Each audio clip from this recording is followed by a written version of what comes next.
అప్పట్లో నందమూరి తారక రామారావు గారి నుండి అభినవ ఎన్టీఆర్ గారు మన హిందూపురంలోనే ఉన్నారు. మీరు ఏ హీరోస్ తో యాక్ట్ చేశారు? కలెక్టర్ గారు అమ్మాయి చిత్రంలో అక్కినేని నాగేశ్వరరావు గారి పక్కన డాక్టర్ గా వేశారు. ఈ నాగార్జున గారి పక్కన రక్షణ సినిమాలో సబ్ ఇన్స్పెక్టర్ గా వేశారు. కోటి రామకృష్ణ గారి ఆహుతి చిత్రంలో రాజశేఖర్ గారి చిత్రంలో సబ్ ఇన్స్పెక్టర్ వేశారు. మోహన్ బాబు గారి చిత్రం అల్లరి అందులో కూడా డాక్టర్ పాత్ర ధరించారు.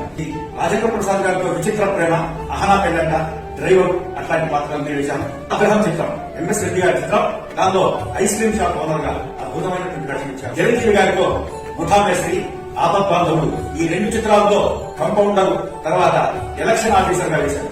బాలకృష్ణ గారి ఆయన త్వరగా చాలా అదృష్టం నేను భావిస్తున్నానంటే రాము చిత్రంలో ఆ ఫ్యాక్టరీ కార్మికుడిగా వేశాను.